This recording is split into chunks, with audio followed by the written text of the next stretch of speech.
Paraguayan people really won my heart. What are the things that scare you nowadays about Europe? Mark is a German writer who built his career independently, publishing more than 15 books and selling around 70 copies a day on Amazon. What are the biggest differences you have seen between Europe and here? And here it's like really every day you wake up and you're like, okay, what's happening? So much happening here. After living in cities like Barcelona, Malta and Budapest, he felt like Europe has become more and more restrictive, with higher and higher taxes and less personal freedom. Germany is ruined as a country. They only think about making more taxes. They don't think, how can I improve the country? He found that Paraguay was the perfect place to settle. And in this interview, he will tell us more about his experience and why Paraguay became the right choice for his future. This guy needs a passport. I love this place. Hey guys, we're here with Mark, bestselling author. He's been here already once and he came back with his wife and he's planning to bring all his family and all his sarach, right, pretty much. So, Mark, tell me a little bit, how did it start? Like, where you're from, what do you do, and how did you end up in Paraguay? Yeah, that's a good long story, but I make it short. So yeah, I'm a writer. I wrote 15 books. I'm selling them via Amazon. It's going quite well.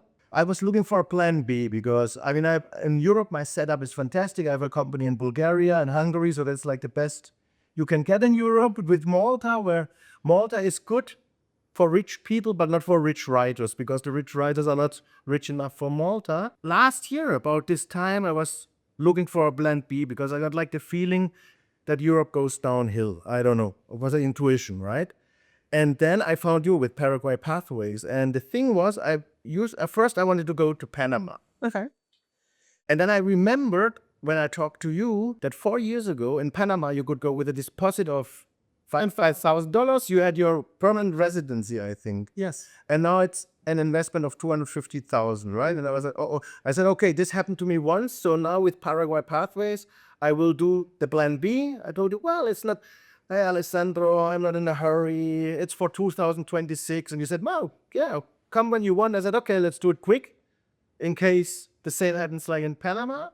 So I came here in March. You did a great job, your company, with everything. It was amazing. And then it happened to me, I think what happens to many people. You come to Paraguay, you come for the plan B. You're like, okay, I'm coming. And then I'm leaving. And I just have to be one day here. And I came here after, like, it took 1 day or 2 days. I said, I love this place. So why? The vibes. I'm mostly at nice people everywhere, super friendly. I saw the Paraguayan people really won my heart. I just like the green. It relaxes me, and it's the vibes. And I told to my better half, to Natalia, you have to experience it. I couldn't describe it to you. When you talk to a person in Europe, said, why Paraguay? There's no beach. You say, yeah, you have to come. First, I needed to do a lot of convincing because meanwhile, I decided I will come here fixed in February, right? I was like, Natalia, and she was like, Paraguay, you go further every time, we lived together in Barcelona, then I went to Malta, then to Hungary, and now Paraguay. She said, what's the next? The moon. And I said, no, Paraguay, I promise won't go further. And I wanted to take her, and she was very skeptic. And then we landed, and a friend of Elias picked us up, of your fantastic driver. And after 2 hours, she said, I love this place. She could feel the same. So it was really from outside of the plane, you just the happy people in the airport hall, and the taxi driver is so friendly. Then you come to the hotel. Of course, we had the good luck. We could check in at 8 o'clock in the morning. Where can you check up at 8 o'clock in the morning? And it was just, everything was going. And then, yeah. So even she convinced me to come back in November. So she said, hey. So I was saying, okay, now I have like 6-7 weeks in Hungary. It's gray. It's cold. I'm at a lake. It's very nice. But at 4 o'clock, it's dark. And she said, why don't you come back in November? I said, okay, yeah. I'm coming back 2 weeks in November. I can do more stuff because I have to say everything here, we don't even call it networking. It's an asado. There was an asado last week. I came out with 3 super contacts. Yesterday, the Q&A with you, 2 new contacts. And it's very easy and smooth. And it happens naturally, because what we are used for Barcelona, everybody makes networking meeting, and then it's just people running around with the cards wanting to sell you something. And it's not how you do business. And then here it's just like, well, I do this, well, I do that, and then you... People make friends first, and then eventually they do business. Exactly. So, yeah, that was that. So, yeah. So I'm coming back in November. So basically a plan B that became a plan A. Yeah, absolutely, and quickly. So I have to warn people, if they come here, it can happen to them. I think you said it in one of your videos that 50% of your clients. Yeah, they never plan, but then they stay. It's magic. It is magic. Yeah. Amazing. What are the biggest differences you have seen between Europe and here? The freedom, the good vibes, what we mentioned before, optimism. I mean, in Europe, you don't wake up and you say, yeah, today is the day, today I'm making. So it's like, oh, no, today I wake up and I survive. And here it's like really every day you wake up and you're like, okay, what's happening? So much happening here. What are the things that scare you nowadays about Europe? For me, it's moving to totalitarianism. Germany and England have more people that go to jail for Twitter posts or social media posts than Belarus. It's like I am not posting everything I want to post because every year I have a writers' conference in England and I don't want trouble, because if I would post what I want to post, that would be that. And then I just other taxes. It's like they only think about making more taxes. They don't think, how can I improve the country? Do you think you get something in return for those taxes? Nothing, of course, nothing. Nothing. And then it's, of course, also the thing, when you look at the situation, who is leaving Europe and who is coming to Europe? So mostly it's people leaving. The rich people or the contributors are leaving, and the people who are coming are people who are going to the social system. At least in Germany, Germany is ruined as a country. Probably they don't admit it yet, but wait half a year or a year and... Yeah, about that. You have a very optimized system already in Europe, so you must say that you have been already trying to optimize your setup. So in the EU, with this very optimized setup, what was the best you could get in terms of tax burden? 9% in Hungary for my company and 10% in Bulgaria. And then dividends. So all my rights are managed by my companies, and then the company pays me dividends. So Hungary is a 15% dividend tax, and Bulgaria is 5%. So really, I pay maybe 10%. It's okay. And also, I have to say, when you are in Hungary, you can see still that your taxes are really doing something. So it's going a bit different than the rest of Europe. Yeah, no, absolutely. And for everybody talks bad about Viktor Orban, I cannot complain. I've lived in Hungary for 4 years. I can just say you can walk at Budapest at 3 a.m. in the morning and without fear. Where can you do that? You can surely not do it in Berlin. I don't know if you can do it in Torino, but yeah, can you do it in Paraguay? I didn't try it because I go to bed early, but I think here in this area you could. Do you feel safe when you're here? Absolutely. So this area, absolutely. In the center, during the day, I think it's okay. They say at night, don't. No one ever had bad stories about it, though. It's a little bit of the Paraguayan always being a little bit more scared because they have no point of comparison about where we come from. But it was a funny story also. Like 2 weeks ago, we went to do an activity with our clients, and it was in Lambere. And it was a night, so they were like, everyone here told me that we're not supposed to go there at night. And I'm like, yeah, listen, you'll be fine, right? And then we went there, it's a completely super fine, like no one in the streets and people just eating stuff and whatever and just doing their thing and minding their business. Very rare. Never had someone who had something stolen or stuff. Before I forget, I also wanted to tell you, so I wanted to go to Panama. Okay, it would have been a more investment, but the WhatsApp group of Paraguay Pathways made me really FOMO. I mean, I was, how much fun you had. You have the social events, and I'm like, and then every time more, I also said, ooh, I have a network here, and it's the first time for a long time. So in Malta, because I'm a writer, I can be alone, no problem. So in Malta, I was like alone. In Hungary, I didn't want to make new friends or something. I was like, yeah, okay, I'll be here. I'll write and take walks. That's what I do. But here, it's like, it's also nice to meet people again. And what you said, this optimistic and this entrepreneurial drive. So that was also influencing. And then I actually asked ChatGPT, right? I asked ChatGPT, with everything you know about me, where should I go? And the beginning as well was always Panama. You got to go to Panama. And then I changed. I said, I want to go to Paraguay. And then he still insisted, no, for you, Panama is better. And I said, no, now you explain me why I have to go to Paraguay. I said, okay, yeah, you have a network there. And I said, then ChatGPT also said to me, go to Paraguay, yeah? Amazing. So where are you staying right now in the city? Right here, around the Corolas Lomas. At the expat hub. That's where I will stay also, I think, in the future for some time. I mean, everybody is going to look here also. You are having some great... That is where we really invest in a lot in real estate, and a lot of clients now are moving towards Luque. But I wanted to ask, since you are a writer, so you probably need a very solid internet connection, and you probably need an environment that lets you work freely with peace of mind, let's say. How have you found the infrastructure here to serve you for your work? Absolute top. And for me, for her, it's even worse because she does Zoom calls and there were no problems. So video calls, internet is good. I think we have 100. In Hungary, at the lake, I have 50 coming in. So it's quick, it's good. I have to say what I love is the green. I think that will inspire me a lot. Right? This is something that also strikes about Asunción. It's like trees everywhere. Green is like very calming, you know. And the rhythm, of course, the Paraguayan rhythm, we already adapted. Now we already bought our first tereré and everything, so we're going full Paraguay. You should have had that one 10 years. But then the interview would take 2 hours, you know. Amazing. So now that you're planning to stay longer term, what I wanted to ask is like, how do you see the trajectory of Paraguay? Today, really, you have to say it's so volatile, right? Every day something can happen, but I see it up, but you never know. Here, do you think it's going to be interesting for you maybe to evaluate the possibility of opening something here or maybe exposing yourself to this growth? I think I will get ideas. Yeah, although, you know, you could say I'm lazy. I say, no, I'm like just doing the 80-20 rule to perfection. So I'm just doing what works best, which for me is selling books on Amazon because I don't have to do anything and the money comes. So for example, now the writer community, it's a lot direct sales is very, I can make people making a lot of money, but if I sell 70 books a day on Amazon, I don't have to do nothing. And I know today I earned $300 or something. If I sell 70 books direct, I have to write 70 invoices or automated, but have to look that 70 books really get shipped. And for me, that's too much. I rather... The complexity is not worth it. Yeah, for me not. For many it is, but I don't like to work a lot. I just like to... But this. I think I will get so inspired here that I will. Amazing. So you have already met some people that are in the same niche, right? Yeah. That's nice that you can meet also people that are in your business. And that's incredible because usually you don't. Because I didn't meet... In Malta, I met one guy. In Hungary, nobody.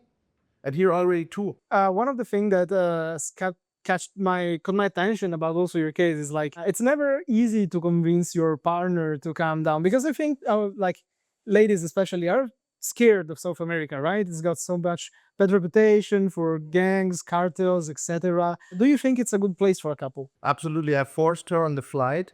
And of course, I did everything. We flew over business class and everything. I paid all the tricks like if I was an Italian, you know.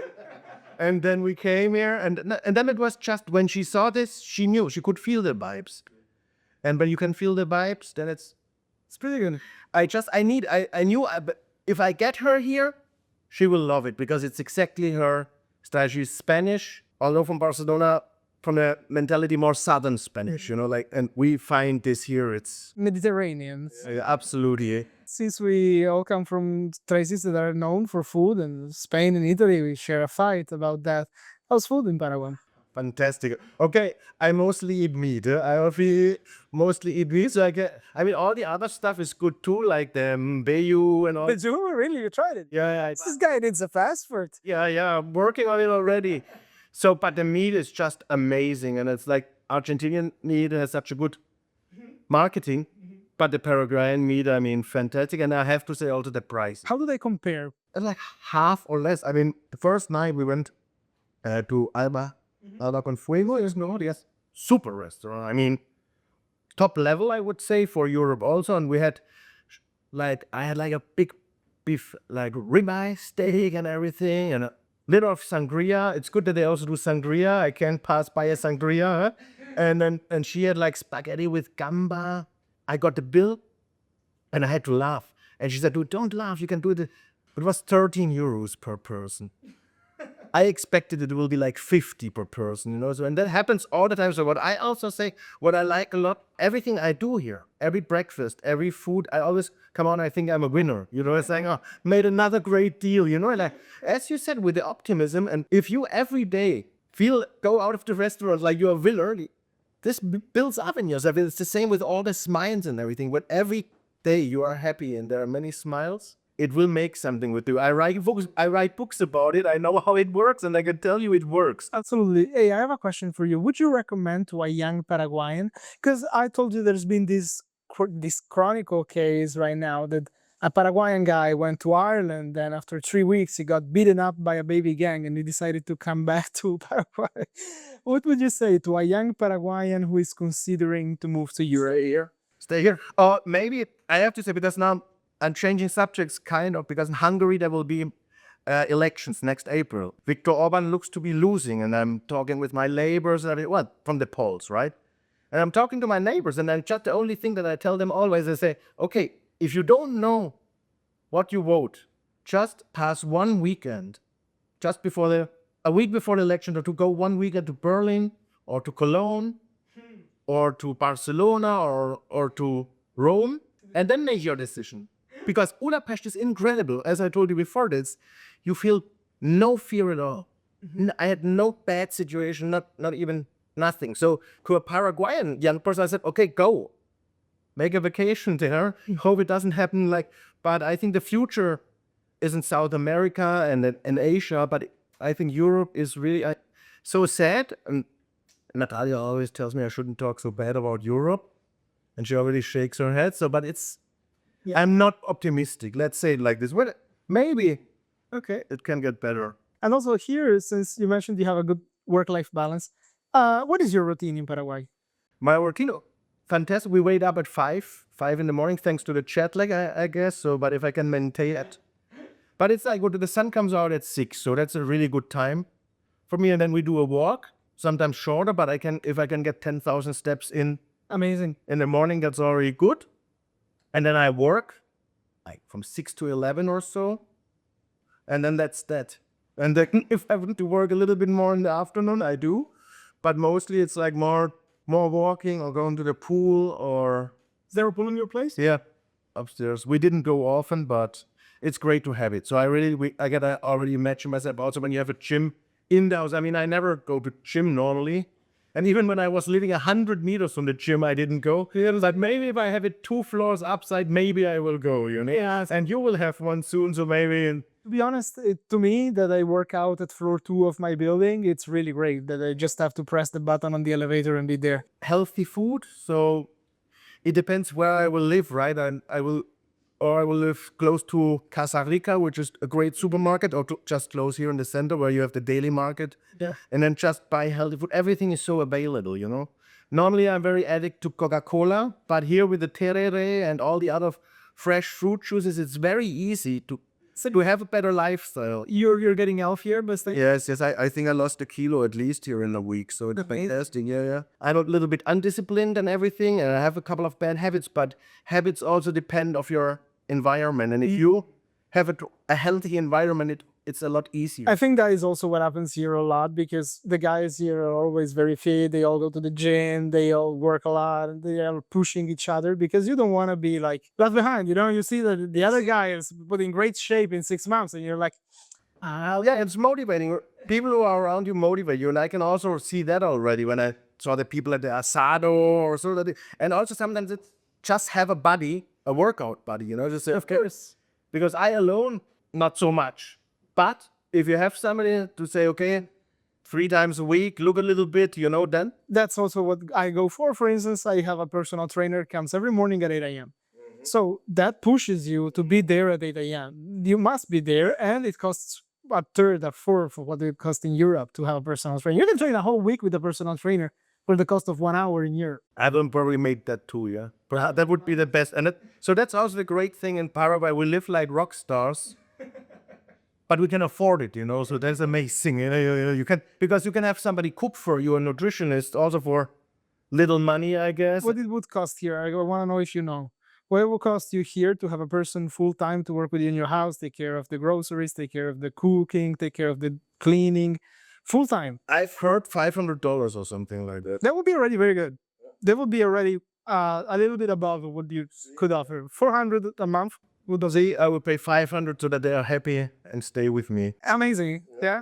And that's a good way to convince your wife to come. No, so Imagine you could come and you don't have to do anything. That should have been the first feeling you said. Yeah. Tell us a little bit more about your job. What do you write? I write self-help books, personal development. So I started out 10 years ago. I was jobless, and then I had the choice to look for another 9-to-5 job but then some inspiration. No, I'm gonna write a book, you know. And of course, everybody said you are crazy, but I had a plan because I had 2 years of jobless money. I had my savings, and I was doing a life coaching training. So I thought I will become a life coach after this, and that didn't work out. But my first book, after 1 year after publishing it, broke through. I had 40,000 free downloads on Amazon. Wow.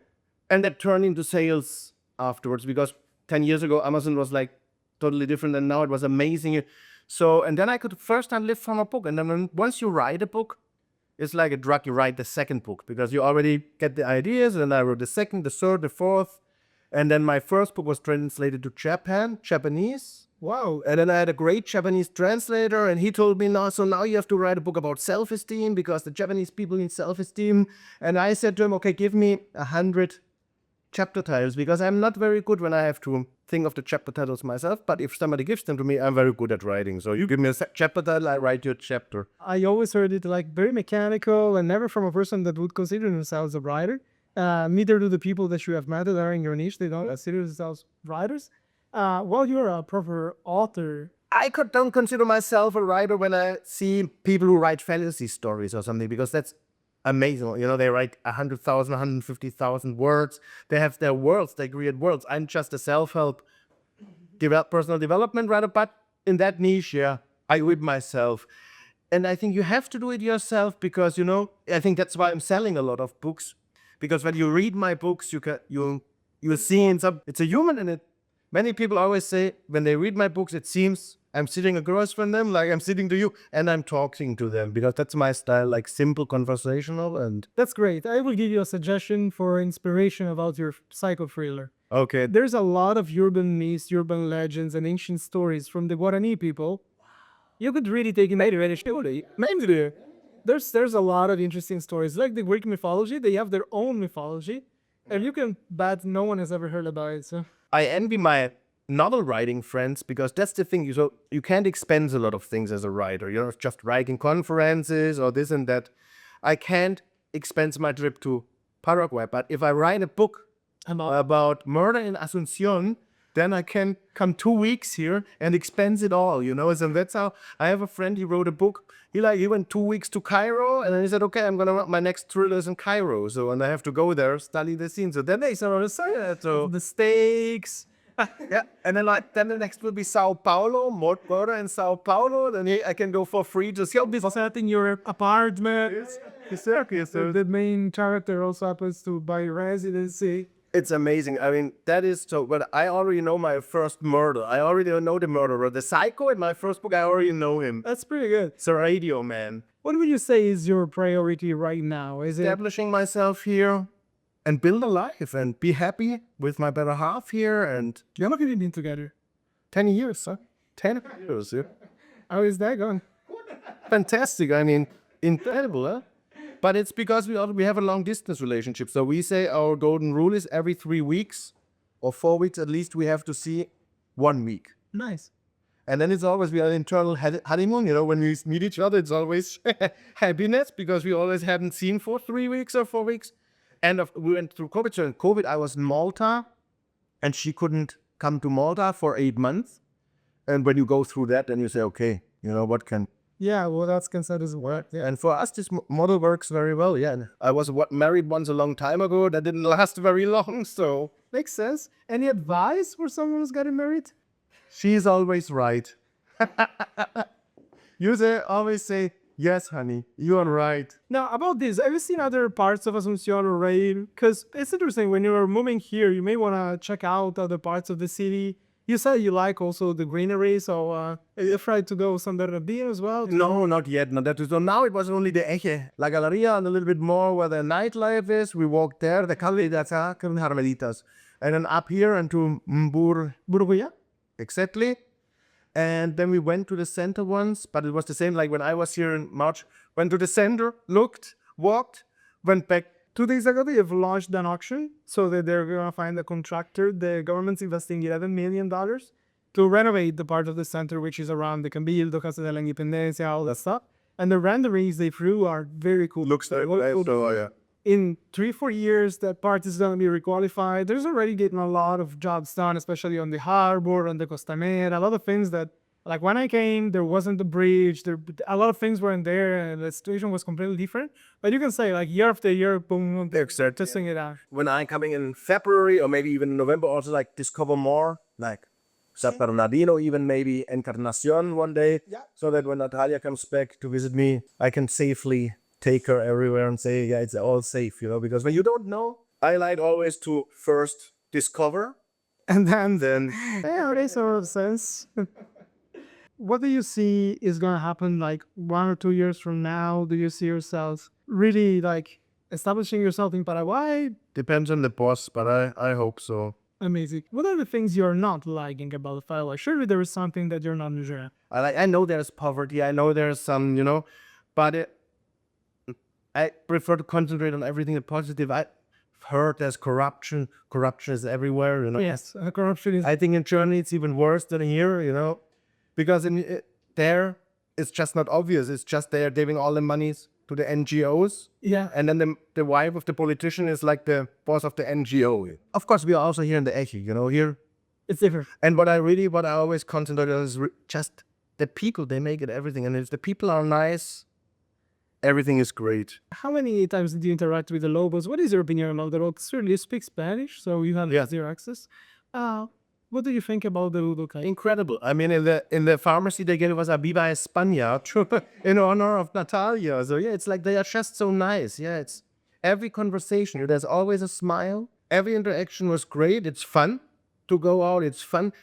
I think also the waiters are very nice. I'm also happy that they are happy with 10% of the tip. Yeah, because now you go to the US, they put like 25%. Insane. And if you give 15, then you get bad looks. So gratitude. Again, here we come to, I think people are grateful here, and that makes a big impact. Tell something you would like to say to a person that is maybe considering to come to Paraguay, but he's not sure.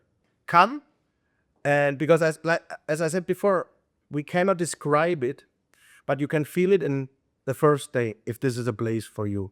That's great. That's very nice. Yeah. Way to put it. Yeah. Man, I really, really thank you for your time. It's been a super nice conversation. And I thank you for making this everything possible and really seamless.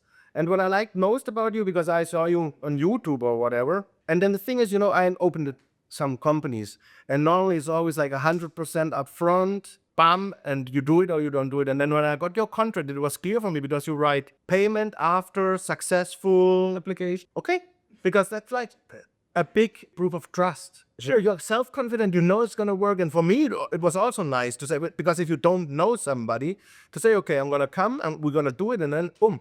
All right. Nice. And for y'all, I'll see you in Paraguay.